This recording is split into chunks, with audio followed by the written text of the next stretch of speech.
Hey guys, welcome back to our new lecture series CGPSC Tech for ACF presented by Bright Ventures Academy. आज के हम अपने इस lecture में paper number 2 part 7 के forestry part पर ब्रीफली डिस्कस करेंगे। उससे पहले मैं आप सभी व्यूवर्स से सब्सक्राइबर से ढेर सारा थैंक्स कहना चाहती हूँ, जो कि आपने मेरी दोनों वीडियो में काफ़ी अच्छा रिस्पॉन्स दिया। बहुत सारे कमेंट्स आए, मुझे काफ़ी मोटिवेशन मिली कि मैं ये वीडियो बनाऊं। मैं आगे आपसे वापस से कहती हूँ कि प्लीज़ मेरे इस वीडियो को ज़्यादा से ज़्यादा शेयर करें और जो भी व्यूअर्स मेरे चैनल पर विजिट करते हैं प्लीज़ वो सब्सक्राइब का बटन दबाना ना भूलें, क्योंकि मैं आप लोगों के लिए बहुत सारी फैसिलिटीज़ चाहती हूँ जो कि यूट्यूब द्वारा दी जाती है। चूँकि अभी मेरे चैनल पे सब्सक्राइबर्स उतने ज़्यादा नहीं हैं, इसलिए मैं उन फैसिलिटीज़ को लाभ नहीं उठा पा रही हूँ। होता ये है कि मैं आपके लिए लाइव लेक्चर्स लेकर आना चाहती हूँ, लेकिन लाइव लेक्चर्स के लिए भी यूट्यूब की कुछ क्राइटेरियाज हैं, गाइडलाइंस हैं, जो कि मेरी चैनल अभी फुलफिल नहीं कर रही है। मैं अगर मेरे चैनल पे कम्युनिटी टैब होता तो मैं आप लोगों के लिए हर लेक्चर के बाद पोल क्रिएट करती, क्वेश्चंस लेकर आती। तो इसीलिए मैं आप लोगों से रिक्वेस्ट कर रही हूँ कि अगर आप ज़्यादा से ज़्यादा सब्सक्राइब करेंगे तो ये आप लोगों के लिए ही बेनिफिशियल होगा। ठीक, अच्छा, और एक बात, आज हम अपने इस लेक्चर में जिन टॉपिक्स पर डिस्कस करेंगे, जिस भी टॉपिक्स पर डिस्कस करेंगे, मैं आप लोगों को बता देना चाहती हूँ कि वो इंग्लिश में होंगे, पर मैं हिंदी टर्मिनोलॉजीज को भी बताती चली जाऊंगी आप लोगों को, क्योंकि बहुत सारे स्टूडेंट्स की ये क्वेरीज थी कि मैम लेक्चर हिंदी में तो होगा ना, आपको क्या बोलते हैं जो हम आपको नोट्स प्रोवाइड करेंगे वो हिंदी में तो होगा ना। डियर व्यूअर्स, मैं इंग्लिश मीडियम से बिलोंग करती हूँ and it is quite difficult for me कि मैं आप लोगों को हिंदी में नोट्स प्रोवाइड कर पाऊँ, हिंदी में फ्लुएंट हिंदी में लेक्चर्स प्रोवाइड करूँ। अगर आप किसी एग्जाम के लिए प्रिपेयर कर रहे हैं तो बी अ वॉरियर ना, बी अ फाइटर। आप अपने से कोशिश कीजिए ना, आप अपने से मेहनत कीजिए। ये कोई मेंस का एग्जाम तो नहीं है कि आपको आंसर रिटन करना है, इसीलिए आपको फ्लुएंट हिंदी में क्लासेस चाहिए। आपका सिर्फ कंसेप्ट क्लियर होना चाहिए। और वैसे भी अगर आपको क्वेश्चन पेपर मिलेगा तो वो ऑब्वियसली बायलिंगुअल होगा। तो अगर आपको क्वेश्चन हिंदी में नहीं समझ में आ रहा है, अगर मुझसे कहीं भूल हो गई है, तो इंग्लिश में तो आप पढ़कर समझ सकते हैं ना। तो मैं आपसे रिक्वेस्ट करूंगी कि be a warrior, be a fighter. आप अगर एग्जाम की प्रिपरेशन कर रहे हैं तो पूरे दिल से कीजिए और इस वीडियो को एंड तक देखिए। और अगर आपको कुछ समझ में नहीं आ रहा है तो डेफिनेटली आप कमेंट सेक्शन पर कमेंट कर पूछ सकते हैं।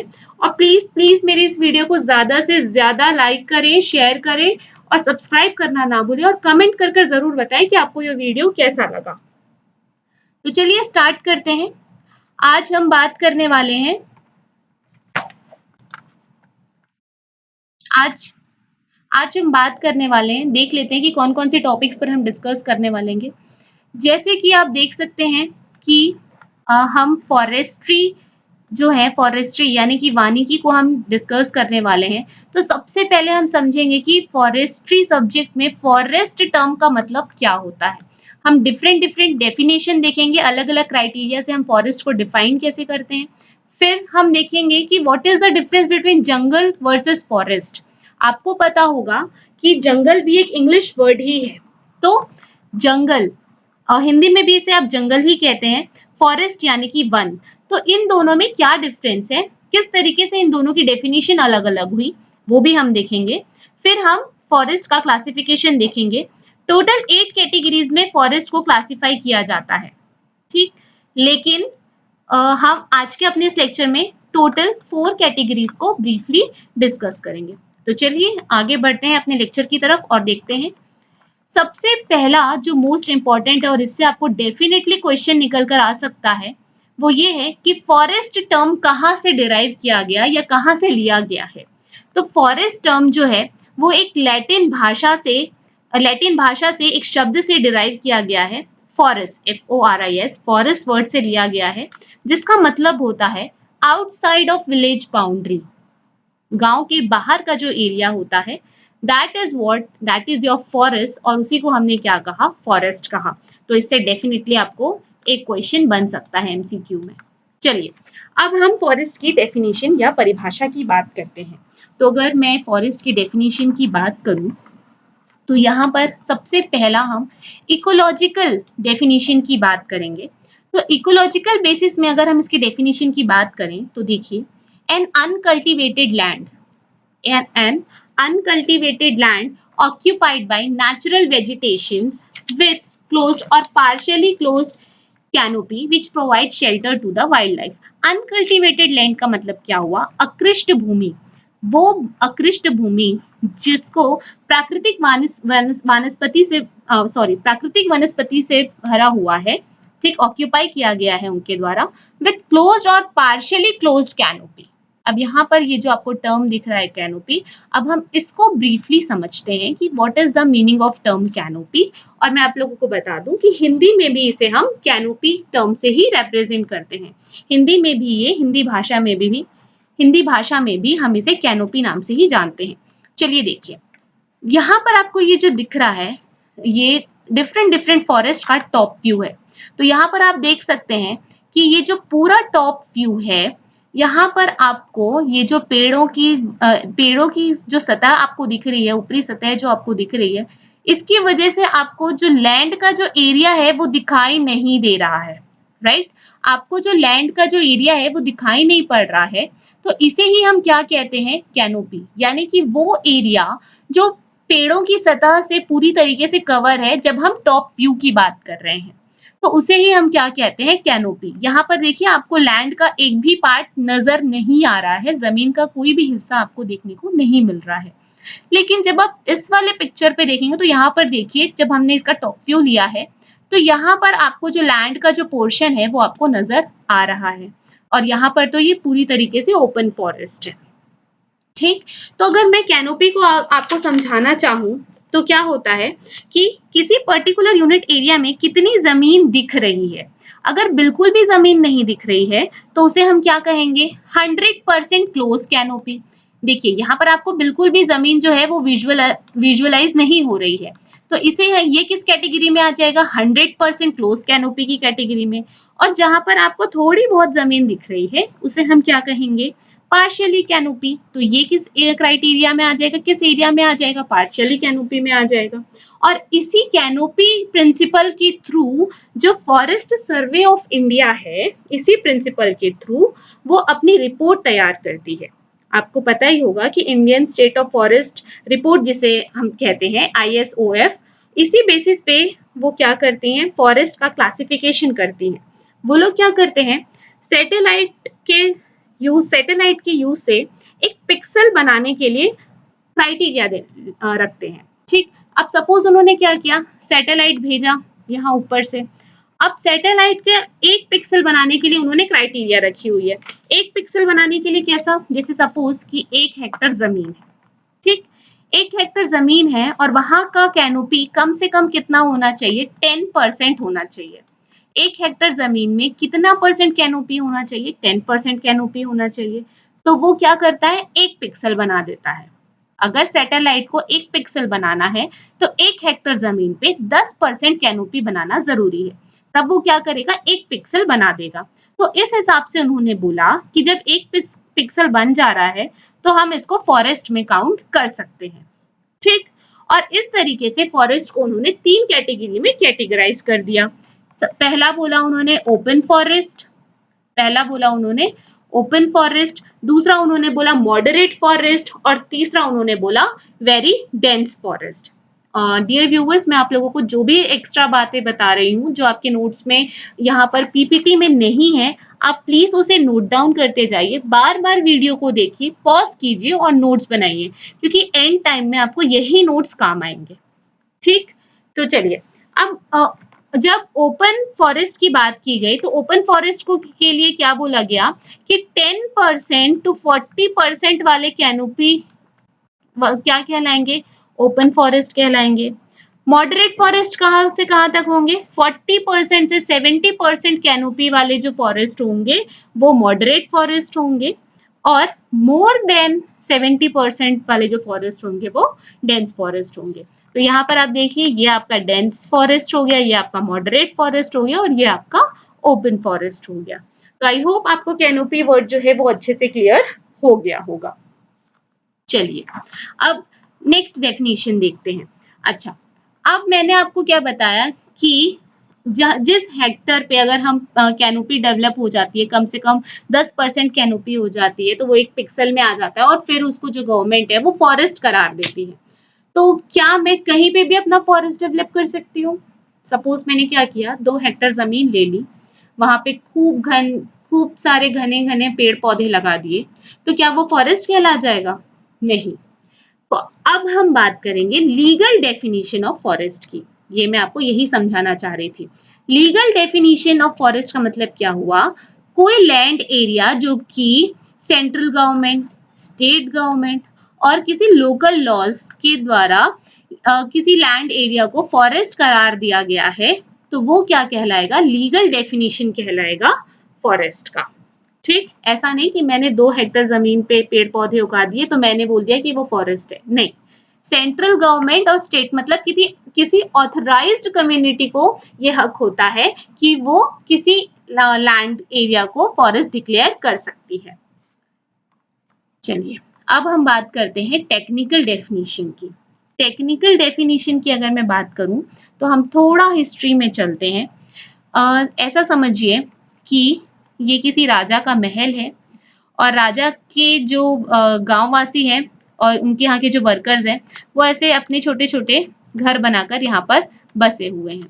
अब ये क्या कर रहे हैं कि अब इनको अपना जीवन यापन करने के लिए, अपनी लाइवलीहुड को चलाने के लिए वो क्या कर रहे हैं? खेती बाड़ी कर रहे हैं। ये देखिए, यहाँ पर एक खेत है, ये क्या कर रहे हैं? खेती बाड़ी कर रहे हैं।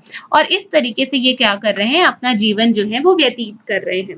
ठीक, अब क्या हुआ, सपोज ये यूरोप का कोई देश है। अब क्या हुआ कि यूरोप में ठंड बड़ी पड़ती है, तो अब इन्हें क्या, ठंड से बचने के लिए अब इन्हें किसकी जरूरत पड़ी? टिम्बर की, राइट? इनको किसकी जरूरत पड़ी? वुड की। तो अब ये अपना वुड कहाँ से, वुड की जो जरूरत है वो कहाँ से पूरी करेंगे? वुड की जो नीड है वो कहाँ से पूरी करेंगे? तो राजा ने क्या सोचा कि ऐसा कोई लैंड जहां पर हम कल्टीवेशन नहीं कर सकते और जहां पर अच्छे बहुत सारे पेड़ पौधे हैं, हम वहां से लकड़ियां लेकर आएंगे। और उस जगह को रिजर्व कर दिया और कहा गया कि अब हम अपनी जरूरतें जो हैं वहां से पूरी करेंगे, क्योंकि वो लैंड तो कल्टीवेशन के काम का नहीं है। अब राजा ने क्या बोला कि गांव के बाहर का जो एरिया है, सपोज उसने ये एरिया को क्या बोल दिया कि यहाँ पर अच्छे बहुत सारे घने पेड़ पौधे हैं, यहाँ से हम क्या करेंगे? लकड़ियां ले आया करेंगे। और इसको उन्होंने क्या घोषित कर दिया कि ये हमारे जरूरत पूरी करने के काम आएगा। तो ये क्या हो गया? आपका वुडलैंड हो गया, क्योंकि यहाँ से वो क्या कर रहे हैं? वुड लेकर आ रहे हैं। ठीक, तो यही क्या बन गया? आपका फॉरेस्ट बन गया, राइट? अभी हमने क्या देखा था? फॉरेस्ट की डेफिनेशन देखी थी। ये देखिए, फॉरेस्ट टर्म जो है वो कहाँ से लिया गया? लैटिन भाषा से, फॉरेस्ट से। इसका मतलब क्या हुआ? Outside of village boundary. तो यूरोप में भी उस टाइम पे लैटिन भाषा का ही इस्तेमाल होता है, तो उन्होंने क्या कहा? इसे फॉरेस्ट कह दिया। ठीक, यानी कि गांव के बाहर का वो एरिया जहां पर हम कल्टीवेशन परफॉर्म नहीं कर सकते। तो यही आपका क्या हो गया? टेक्निकल डेफिनेशन हो गया। An area sets aside for the production of timber and other forest produce or to get other indirect benefits from it। तो ये इसका क्या हो गया? टेक्निकल डेफिनेशन हो गया।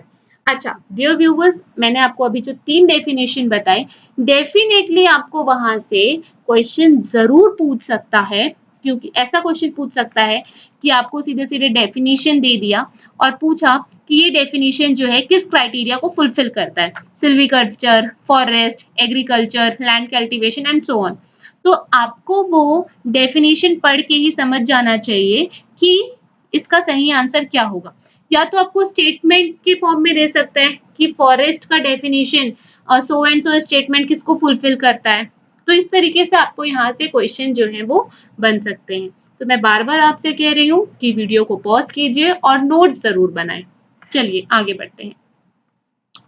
अब मोस्ट आस्क्ड क्वेश्चन कि what is the difference between jungle and forest. तो इसको ऐसा समझिए कि जंगल, यहाँ पर आपको दिख रहा होगा जंगल बुक, मोगली वाली जो कहानी थी, जंगल जंगल बात चली है, पता चला है। आपको पता होगा कि इसके जो ऑथर हैं वो है Rudyard Kipling, sir Rudyard Kipling. उन्होंने क्या किया, अपने टाइम पे जब वो एमपी आए थे पन्ना नेशनल पार्क में, उन्होंने अपनी ये बुक लिखी। तो उन्होंने उस एरिया को जो नाम है उसको जंगल नाम दे दिया।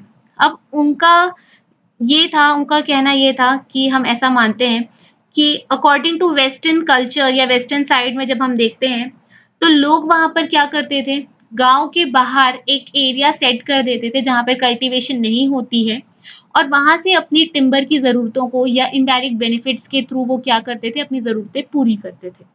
ठीक। और उसको उन्होंने क्या डेफिनेशन दे दिया, फॉरेस्ट का।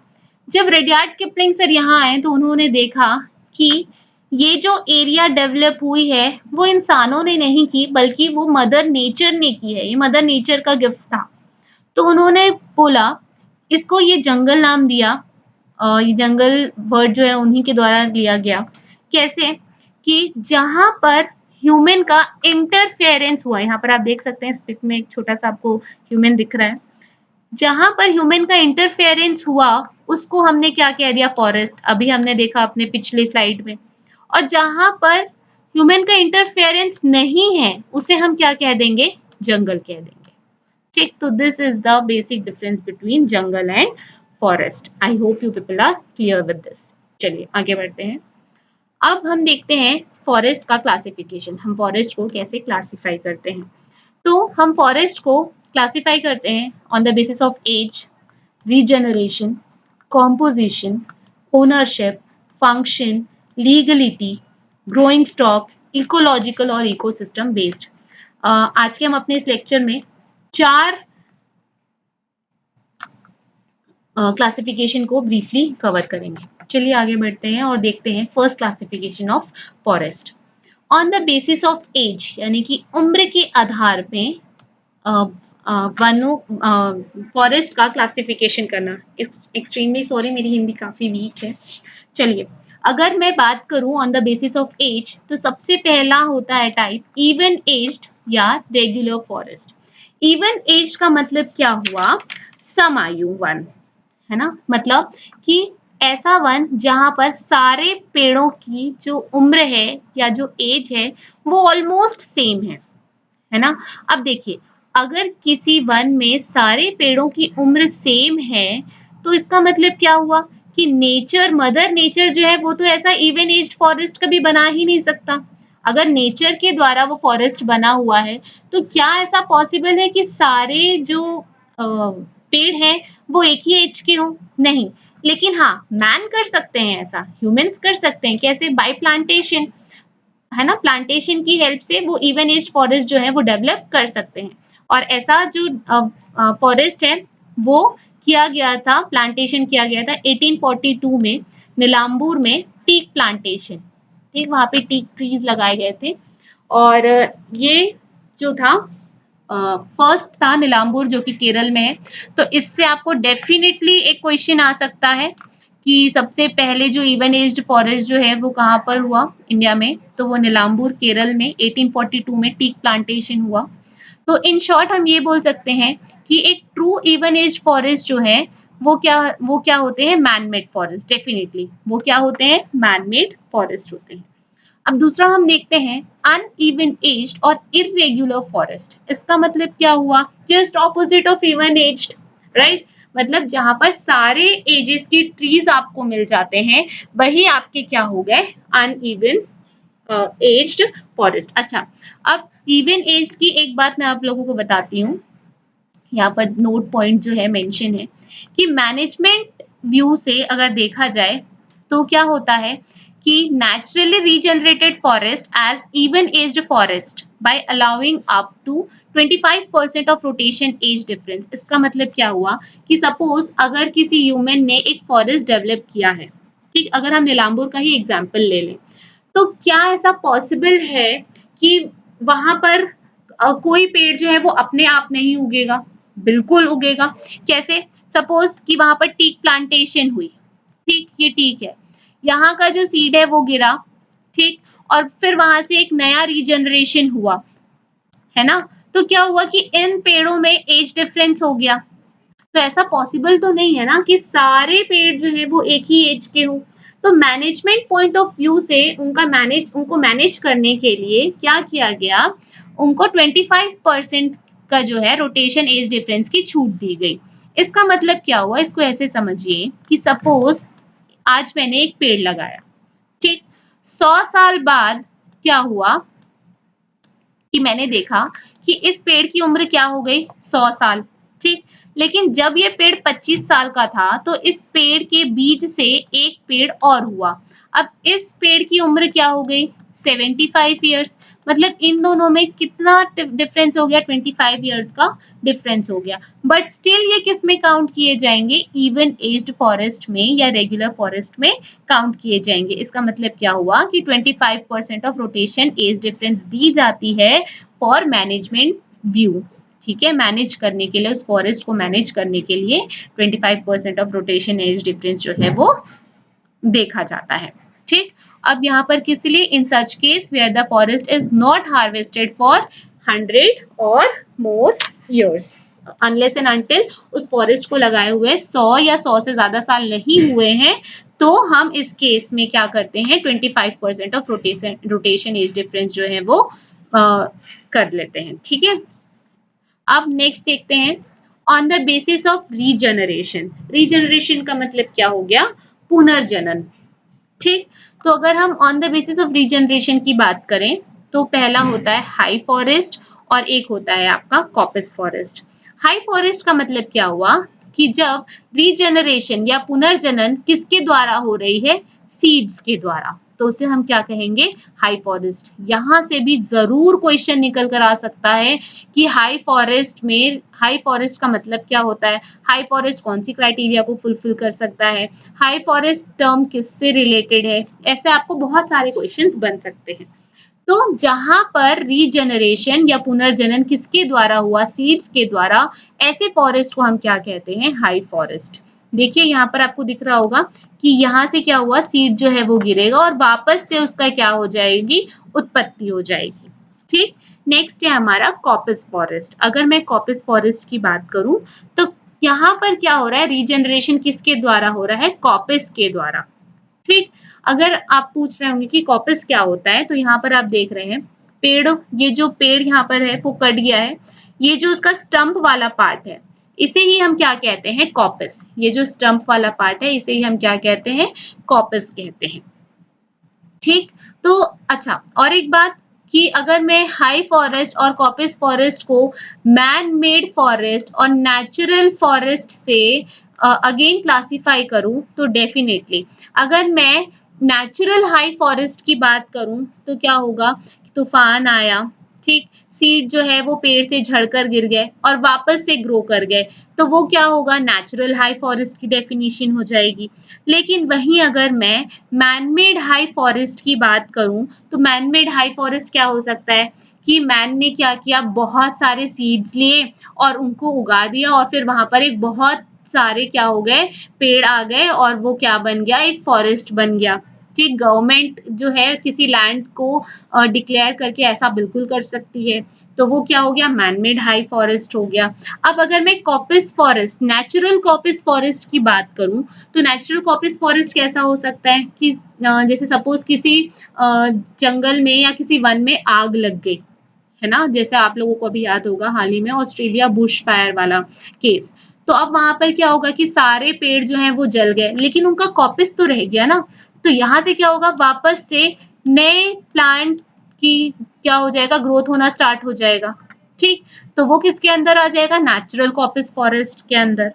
अब अगर मैं मैनमेड कॉपिस फॉरेस्ट की बात करूं तो मैन क्या करेगा, अपनी नीड्स के लिए उन पेड़ों की कटाई कर देगा टिम्बर के लिए, लेकिन कुछ साल बाद फिर वहां पर क्या होगा, कुछ समय बाद वहां पर नए पेड़ जो हैं वो उगने लग जाएंगे, तो वो किसके अंदर आ गया, आपका मैनमेड कॉपिस फॉरेस्ट। चलिए अब हम करते हैं क्लासिफाई फॉरेस्ट को on the basis of composition. अगर हम on the basis of composition की बात करें तो हम दो कैटेगरीज में कैटेगराइज करते हैं, एक होता है हमारा प्योर फॉरेस्ट और एक होता है हमारा मिक्स फॉरेस्ट। यहाँ पर आपको दिख रहा होगा प्योर फॉरेस्ट में सारे जो पेड़ हैं वो एक ही टाइप के हैं, मतलब सारे एक ही स्पीशीज के हैं, तो ऐसे फॉरेस्ट को हम क्या कहेंगे, प्योर फॉरेस्ट। वहीं यहाँ पर आपको देख रहे हैं कि बहुत सारे मल्टीपल स्पीशीज प्रेजेंट हैं, तो ये क्या हो गया आपका मिक्स फॉरेस्ट। अच्छा, अब यहाँ पर आपको दिख रहा है कि जो ये प्योर फॉरेस्ट है, तो ऐसा कब पॉसिबल है, जब ह्यूमंस प्लांटेशन करेंगे, राइट। तो प्योर फॉरेस्ट किसके अंदर आ गया, मैन मेड फॉरेस्ट के अंदर। वही मिक्स फॉरेस्ट किसके अंदर आएगा, नेचुरल फॉरेस्ट के अंदर, क्योंकि मल्टीपल स्पीशीज लगाना ह्यूमन की बस की बात नहीं है। तो नेचुरल फॉरेस्ट जो है वो किस टाइप का, मिक्स फॉरेस्ट जो है वो किस टाइप का हो गया, नेचुरल फॉरेस्ट का टाइप का हो गया। अच्छा, अब इन पार्ट से आपको कैसे क्वेश्चन पूछ सकता है, चलिए देखते हैं। क्या होता है, प्योर फॉरेस्ट का जो पहला क्राइटेरिया होता है वो ये होता है कि जब कोई सिंगल स्पीशी, किसी फॉरेस्ट में जब कोई सिंगल स्पीशी 50% या उससे ज्यादा है, तो हम उसे क्या कहेंगे, प्योर फॉरेस्ट कहेंगे। ठीक, ये मैंने कुछ बुक्स में स्टडी की है। फिर एक और क्राइटेरिया है जो कि ज्यादातर इसे कंसीडर किया जाता है, वो ये है कि नॉट लेस देन 80%, कोई भी एक सिंगल स्पीशी 80% से कम नहीं होनी चाहिए, 80% से कम नहीं होनी चाहिए। तो ऐसे फॉरेस्ट को हम क्या कहेंगे, प्योर फॉरेस्ट कहेंगे। चलिए, अच्छा अब देखते हैं कि सपोज अगर आपको इससे क्वेश्चन आया कि प्योर फॉरेस्ट का ट्रू डेफिनेशन क्या होगा, और अगर आपको वहां ऑप्शन में दिया हुआ है कि when a single species makes 50% or more than 50%, तो आप देखेंगे और तुरंत उस ऑप्शन को करेक्ट कर देंगे। ठीक, लेकिन सपोज आपको दोनों ही ऑप्शन दिए गए हैं, 50% वाला भी और 80% वाला भी, तो आपका मोर एक्यूरेट और प्रिसाइज आंसर कौन सा होगा, 80% वाला। क्यों, क्योंकि ज्यादातर बुक्स में इसे लिया गया है। लेकिन कभी कभी ऐसा होता है कि एग्जामिनर क्वेश्चन डिजाइन करते करते जल्दबाजी में इस ऑप्शन को ना देखकर इस ऑप्शन को डाल देता है, तो तब आपको कौन सा ऑप्शन सिलेक्ट करना है, 50% और मोर देन 50% वाला। लेकिन जब आपको दोनों ही ऑप्शन प्रोवाइड किए गए हैं, then you will go with not less than 80%। Okay, चलिए नेक्स्ट देखते हैं। On the basis of ownership, अगर हम ओनरशिप बेसिस पे बात करें फॉरेस्ट के क्लासिफिकेशन की, तो पहला है हमारा गवर्नमेंट ओन्ड फॉरेस्ट, यानी कि वो फॉरेस्ट जिनके ओनर कौन होते हैं, गवर्नमेंट, सरकार। तो हमें पता है कि 96% ऑफ फॉरेस्ट एरिया जो है वो गवर्नमेंट की है। इंडिया में, हमारे देश में 96% जो है फॉरेस्ट एरिया है वो किसकी है, गवर्नमेंट की है।